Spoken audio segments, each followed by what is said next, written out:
My name is Jojo. I'll be your guide. And for the next few minutes, we'll be walking. We'll go down here to the male slave dungeon. We'll talk about the graves we have here. We'll go down to the female slave dungeon. We'll climb up to the governor's residence and end up at the church. Now, before we start this, a brief history about the transatlantic slave trade. Now, around the 1500s, Christopher Columbus went to the Americas. He went there and there was the need for men to work in their sugarcane plantation or coffee plantation. They needed men who could work there. But formerly they were using the Red Indians, who were not that strong, they were dying. A Catholic priest who was named Bartholomew, wherever they were captured, they had to walk barefooted through a city called Asin Mansu. In Asin Mansu there is a river called the Slave River where they took their last bath, after which they are brought down to the various castles. Depending on the Europeans you are dealing with, you move to the castles. In Ghana here we have 3 castles. We have the Lumina Castle by the Portuguese. It is the first castle and the biggest of them. It was built around 1482. We have the Christian Bock Castle at Osu, Accra by the Danes around 1661. And then Cape Coast Castle by the British around 1665. This castle is the youngest and the smallest of all the 3 castles. But this castle was the center of slave trade. This castle, the Cape Coast Castle, was built purposely for the transatlantic slave trade. So dungeons were created for it. Unlike the Lumina Castle, they converted their warehouses into dungeons because the Lumina Castle was formerly built to trade in gold.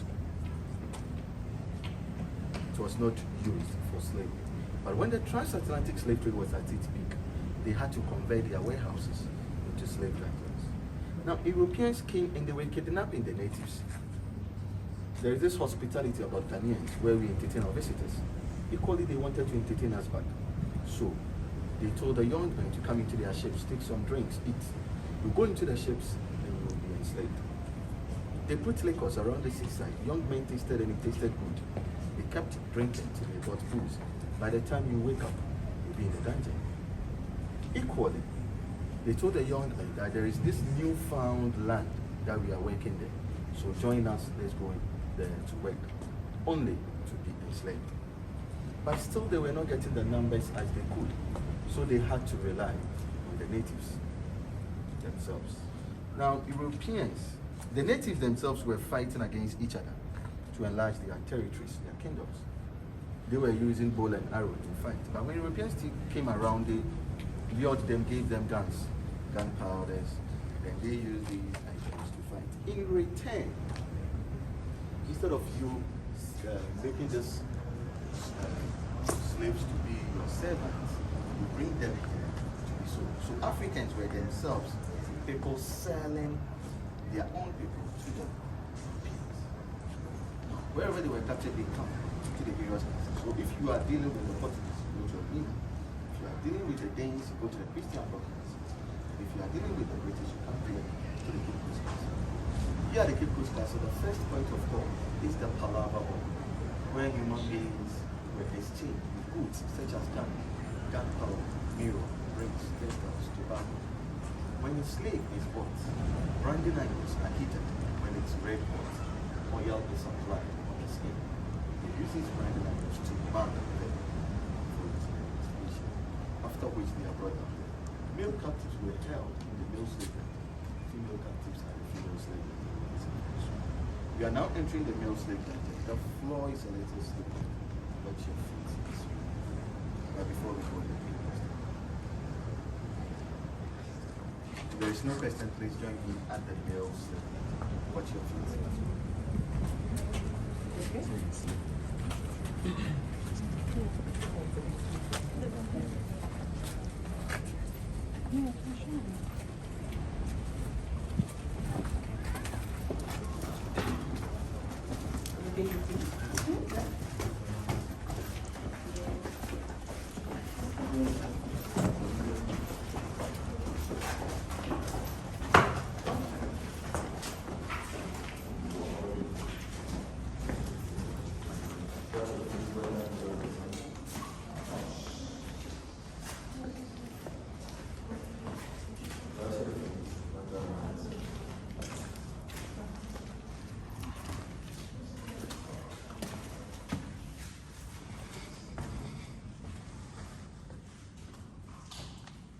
there were no lights here.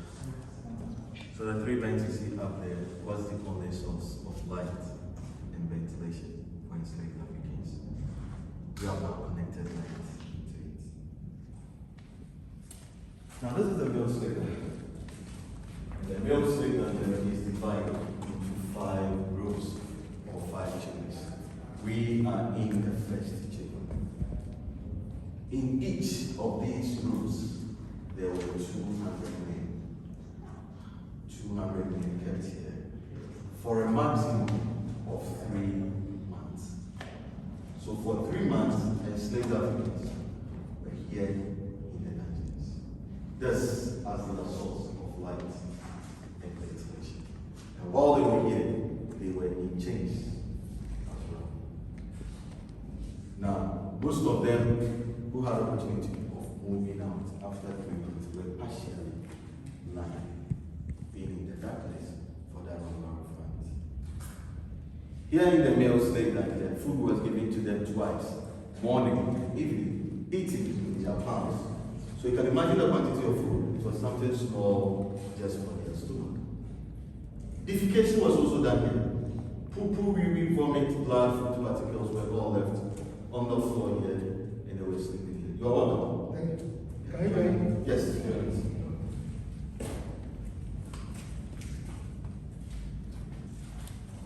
We just started. Okay. So defecation was also done here. And when it rains, rainwater comes from the rains up here towards the west through the drainage system here. So from the first room it moves down to the last room and it enters the sea. But bear with me, days it doesn't rain. Whatever. So virtually they were sleeping in their waste. You can imagine the stench, houseflies, mosquitoes, diseases. Many of them died. Now if a person is dead, the dead body is taken and thrown to the sea. No proper burial was given to them. The whole place was filled with human waste. Up to this particular level we have it. Please, let me get the light from this side. Up to this particular level here.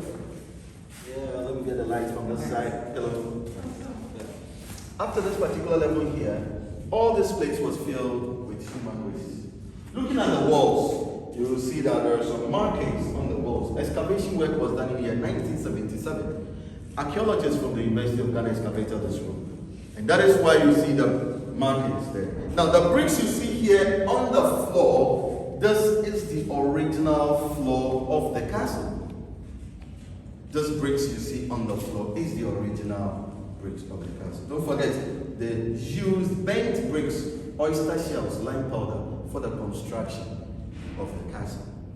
But intentionally, they left a portion here. Let's come to this side. Now, they left this portion for those who are in doubt. So if you are in doubt, you can take particles of this portion to the laboratory to test. And when you test, you find out that these are human waste. Think about wee-wee, poo-poo, vomit, blood, food particles. The latter is the human flesh. But aside this room, the rest of the rooms were left. So walking through the rest of the rooms, we are going to walk on human waste. Any question? Why did they hold people here for 3 months? Just until the boat came, right? Yes. So at that time, you bear with me that the ships were sailing for the direction of the wind and how fast the wind was blowing. They didn't have enough machines on them at that time. So it was only when the ship arrives. That is when. So from America to this place, it took the ship over 3 months to come, maximum. Minimum, maybe 2 months, something. So enslaved Africans were here till the ships arrives. Let's move from here to the next chamber.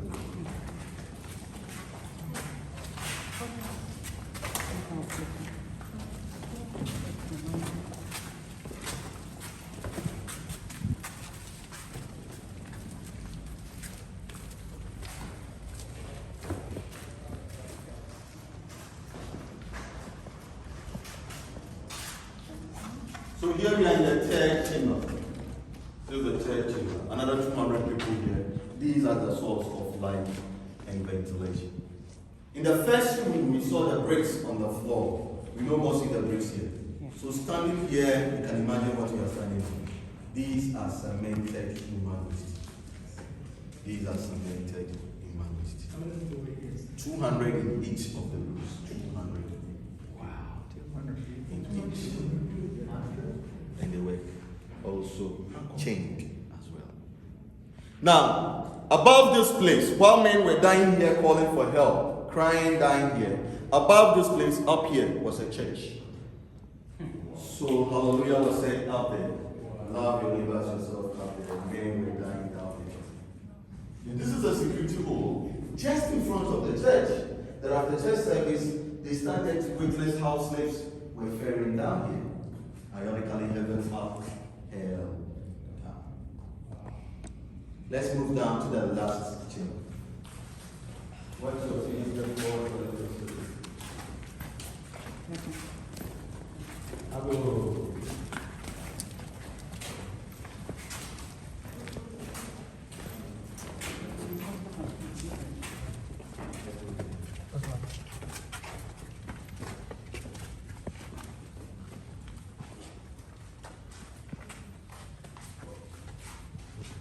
This is a separate room. We have a shrine here, African belief system. We'll talk more about it later on. But you see this place to be brighter than the rest of the rooms. This place was known as the sorting room. They were sorted out. The sick and the weak were not part of the journey. They were left in the room over there to die. No medication was given to them. Either you die or you get well, you join the next batch of slaves. But the strong ones were made to go into the ships. Behind the wall you see here is an underground tunnel, meaning that the entrance was not the exit for them. Now this underground tunnel was their exit point. So they walked through this particular tunnel, joined the female counterpart at the door of no return, where they enter the ships. But UK abolished slavery in all its colonies around 1807. Illegally, it was going on here. We had a governor called George Mclean. When George Mclean became the governor, he ensured that slavery was abolished to signify that he closed the tunnel. And that is why we have the tunnel sealed. So we'll not be able to walk through. But I will show you part of the tunnel. We also walk on top of the tunnel as well. What you see here is a shrine, African belief system. So Africans believe that God exists, but natural things were used as object of worship. So there was a big rock here that the natives used to worship. But when Europeans took over the land, they prevented the natives from worshiping here. So part of the bigger rock, these two stones were taken out of the bigger rock and to the town where they were worshiping. And after slavery was abolished, it was brought back to its original place. Cape Coast here, there are 77 of such gods, and this is one of them called Nanataga. It's an active god. People come in here to consult it every day.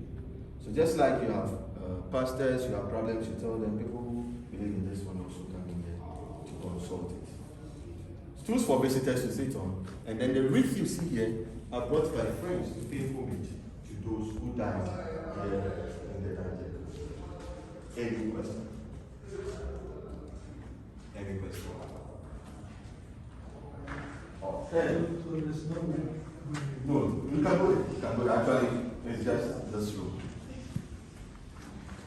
Okay. You're welcome. Yeah, okay.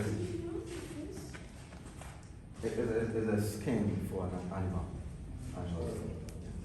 The priests.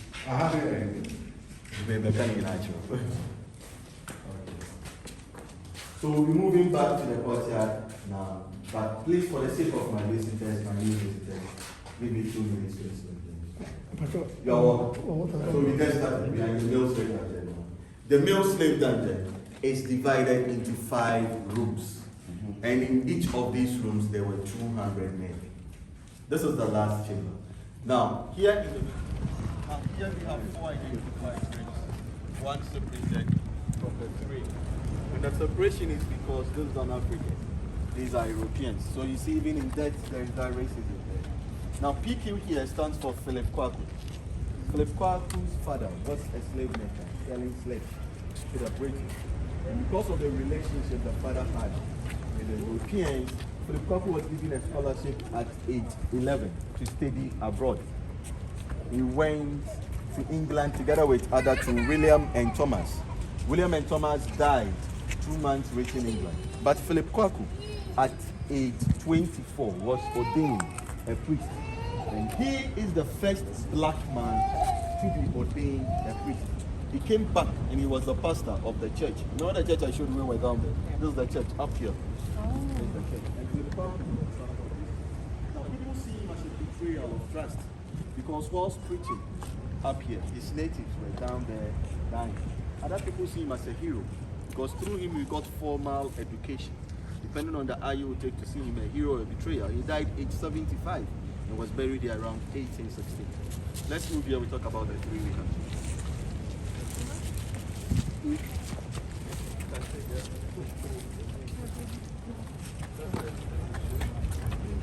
Now the three here are all Europeans. The first one here is called C.B. Whitehead. C.B. Whitehead was an army commander. A soldier came in here, died around 1812. He was 38 when he died. Cause of death is unknown. But once buried here, we believe he will be one of the important people around. Army commander. Army commander, yes. Now, the one in the middle is a lady by the name Leticia Elizabeth Lender. Now, Leticia is the wife of the governor, George Mclean. She came to visit the husband, only to die in 2 months. There are speculations to her death. One school of thought has it that malaria might have killed her.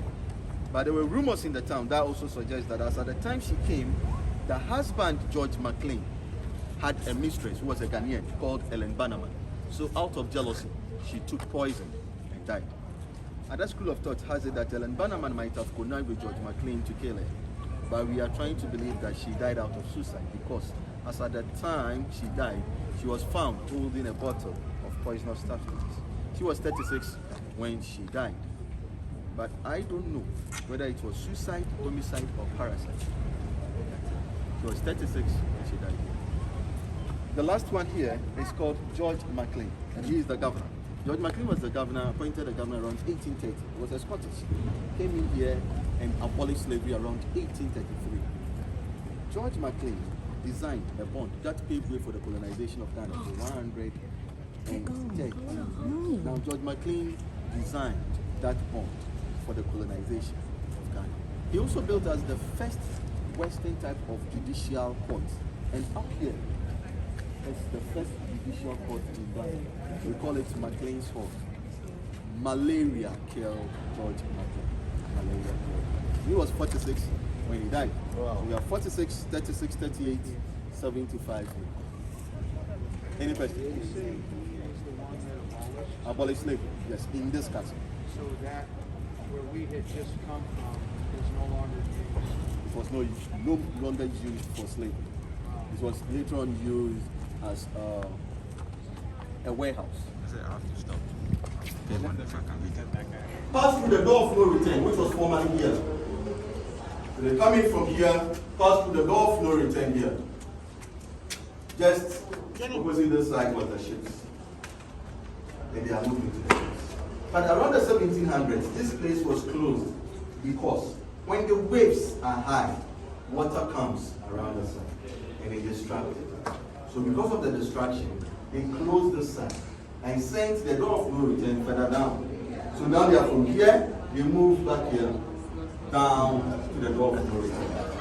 But as if the dungeons were not punishment enough, Europeans created cells for the men and the ladies as well.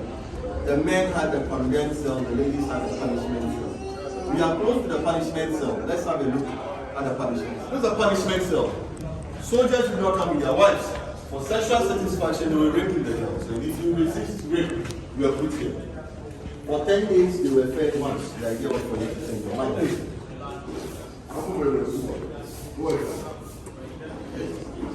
For 10 days, they were kept here. And about 10 days, they were put here as a particular time. Just small for them. And then they have ventilation here. This place. If you happen to change your mind, then you go for a bath. Go get your rape when you come back later. And I said to them, but they don't send out when they get pregnant. Let's put the videos in.